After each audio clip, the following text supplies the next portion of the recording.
Do you have any idea why the doors of high-level opportunity are remaining slammed shut in your face? You spend your nights praying for a mentor, a business partner, or a high-value investor to walk into your life, but when they finally do, even if it is just for 5 minutes, they feel a sudden, unexplainable urge to leave. They don't know why, but their intuition is screaming, danger. You think it is because you aren't smart enough or your pitch wasn't perfect. You are being spiritually retarded and economically blind. The reason high-value people are repelled by you is sitting right in the middle of your living room. You are hosting spiritual contaminants in the very place meant to be your throne of influence, and then you wonder why your mazal has the stench of a graveyard. I am Rabbi Boaz. For 4 decades, I have been the architect of the environments where world-changing deals are signed. I have walked into the penthouses of Manhattan and the villas of Caesarea, and I can tell within 3 seconds if a family is rising to the top or sliding into the abyss. I don't look at the furniture brand. I look at the spiritual geometry. My grandfather was a master of the threshold protocols in Jerusalem. He taught me a law that your modern interior designers are too materialistic to understand. Your living room is not a relaxation zone. It is your public sanctuary. It is the face you show to the universe. When you keep specific cursed objects in this space, you are signaling to the angel of success that you are a person of low standards, stagnant energy, and broken vessels. Today, I am going to expose the 3 objects you must never keep in your living room. These are things you likely look at every day and think are normal or sentimental. I am telling you they are wealth repellents. They act like a thick black fog that high-value guests can smell the moment they cross your threshold. I am going to show you the spiritual mechanics of how these items drain your authority, and I will give you the sovereign reset ritual you must perform tonight to make your home a magnet for the elite. If you don't do this, don't be surprised when you spend the rest of your life surrounded by minnows while the lions avoid you like the plague. If you are ready to stop being a spiritual amateur and start treating your home like the embassy of your future empire, hit that like button right now. And I want you to go to the comments and type these 4 words.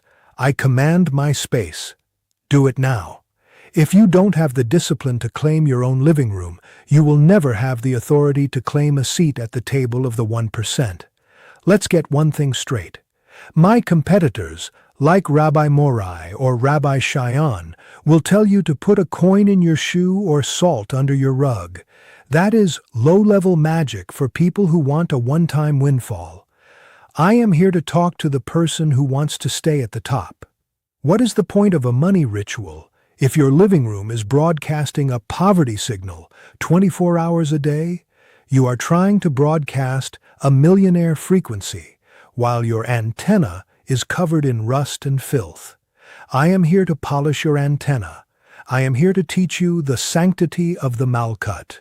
The first object you must never keep in your living room is dried flowers or dead nature. I know what you are thinking. But Rabbi, they were my wedding flowers. Or they are expensive silk arrangements. Listen to me carefully. In the Kabbalah, there is a fundamental distinction between chayim, life, and mavet, death. Your living room is meant to be a place of inflow, a place where energy is constantly being renewed. When you keep dried flowers, which are literally the corpses of plants, on your coffee table, you are anchoring the energy of stagnation and endings in your public throne. High-value guests are high-value because they are tuned to the frequency of growth and vitality. The moment they see dead nature in your home, their subconscious mind registers entropy. They see a person who is clinging to the past, a person who values memory more than manifestation. Billionaires surround themselves with living, thriving plants or high-energy minerals. They understand that death has no place at the table of provision. If you have a vase of dried roses or a bowl of potpourri that has been sitting there for 6 months, you are hosting a spiritual cemetery. You are telling the universe that you are satisfied with what was rather than what is becoming. You are being dumb if you think a high-level mentor will want to invest in a grave. Throw them out tonight. Do not donate them. Do not store them in the basement. Burn them or put them in the bin. You must clear the vibration of the end from your sanctuary. The second object you must never keep in your living room is visible mementos of unresolved debt. This is the most common mistake of the middle class. You have a stack of mail on your side table. You have a credit card statement peeking out from under a magazine. You have a notice stuck to your refrigerator that you can see from the living room. In the spiritual legal system, attention is currency. Whatever you focus on, you magnify. Your living room is the exhibitor of your identity. When you allow reminders of your lack, your bills, your debts, your financial struggles to occupy space in your public sanctuary, you are confessing poverty. You are telling every guest who walks in, I am a person who owes. A high-value guest will feel that anxiety the moment they sit down. They will sense that you are desperate for their help or their money. And let me tell you something about billionaires. They run away from desperation. Desperation is a cursed frequency. Billionaires keep their living rooms parnasa clean. You see art, you see books of wisdom, you see comfort, you never see a bill. They handle their administrative lack in a separate hidden vessel, an office or a closed drawer. They never let the energy of owing contaminate the energy of hosting. If you are showing your debts to your living room walls, those walls will reflect lack back into your life. You are being spiritually retarded if you think you can attract $1 million deal while you are sitting next to a $30 late fee notice. Hide the mail, seal the ledger. Your living room must only speak of abundance and peace. The third object you must never keep in your living room is gifts or furniture from spiritually broken people. I know you think you are being economical by taking that free armchair from your bankrupt cousin or keeping that ornate vase your divorced, bitter aunt gave you as a housewarming gift. You think a physical object is just wood, fabric, or glass. You are being spiritually retarded. In the Zohar, we learn that matter is a receiver. Every object carries the energetic signature of its previous owner. When a person whose life is a tidal wave of crisis gives you something to place in your living room, they are not giving you a gift. They are giving you a tracking device for their failure. When a high-value guest, a man of high mazal and clean frequency, walks into your living room and sits in a chair that was previously owned by a person who spent 10 years crying about their bad luck, that guest will feel an immediate static. Their soul will feel itchy. They won't know why, but they will suddenly decide that they don't want to do business with you. They will cut the meeting short. You have allowed the klipa, the shell of another person's poverty, to occupy the seat of honor in your home. Billionaires understand the purity of lineage. They don't buy used furniture from the common market. If they buy an antique, it is from a lineage of victory and nobility. They understand that a cursed object acts like a spiritual black hole, sucking the light out of every conversation that happens in its presence. If your living room is furnished with the leftovers of people who couldn't figure out their own lives, you are living in a vessel of rejection. You must purge these items tonight. I don't care if it's valuable in the eyes of the world. If the source was dry, the object is poison. Now listen to me very carefully, because this is the middle of the script, where I tell you why you are still stuck. You are watching these videos, taking notes, and feeling a rush of knowledge. But you are still a spiritual browser. You are like a man who reads a map but never starts the car. You think that by knowing the what, you have mastered the how. You are wrong. You are being dumb. The billionaires I advise pay me 6 figures to physically walk through their estates and reconstruct their frequency. They understand that information is the only real asset. This is exactly why I created the Mazal Reconstruction. Most of you are currently living in a home that is a sieve. You are doing one ritual from a video, but you are leaking energy through 10 other holes you don't even see. You are guessing with your destiny. The Mazal Reconstruction ebook is the systemic wipe for your financial life. In this blueprint, I don't just give you tips. I give you the 7-day sanctuary protocol, how to physically and spiritually deep clean every room in your house so that the angel of poverty has nowhere to hide. I show you the Maaser allocation grid, how to give your 10% in a way that creates a force field around your living room. I reveal the midnight threshold script, the exact phonetic Hebrew codes to speak at your front door to ensure that low-value people and mazel thieves are literally blocked from entering your home. If you don't have this manual, you are trying to build a throne with a hammer made of cardboard. The link is in the description. Get the book tonight, or keep wondering why the lions never call you back. It is your choice. Now, let us move to the furniture frequency reset. Sometimes you have a piece of furniture that is essential, but you suspect it carries a heavy vibration. Maybe it's an heirloom, or maybe you bought it during a season of your own struggle. You cannot just ignore the energy. You must perform a sovereign reset. Step 1. The salt separation. Take a bowl of water and add a handful of coarse sea salt and a drop of olive oil. Salt shatters the klipo. Oil invites the chesed, mercy. You are to wipe down the legs and the arms of your living room furniture, the places where people touch the most. As you wipe, speak the phonetic code, Shal Ombayit. This is not just a greeting, it is a command of harmony. Step 2. The coin anchoring. Take a silver-colored coin.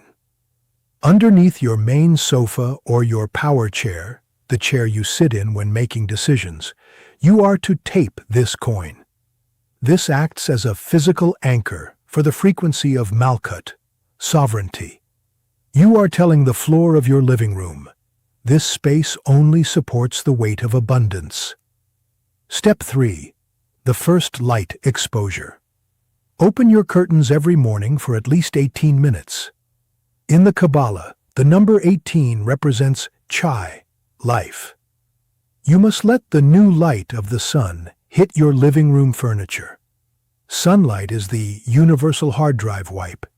It burns away the residual despair of anyone who sat in those chairs the day before. But here is the elite secret that my competitors won't tell you because they want to stay safe and nice. I am talking about guest vetting.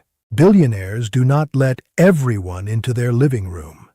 In ancient Israel, the outer courts of the temple were for the masses, but the inner sanctuary was only for the clean.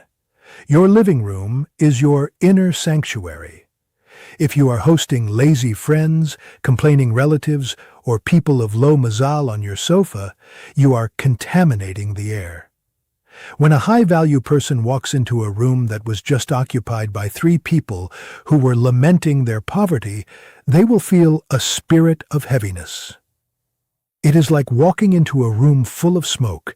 They will want to leave. You must adopt the Levite posture. Before you invite someone into your home, you must ask, does this person bring fire or ash? If they bring ash, meaning they only talk about problems, gossip, and lack, then you meet them at a coffee shop. You meet them in the outer court. You never let them sit in your throne room. You are being stupid if you think your niceness is more important than your mazal.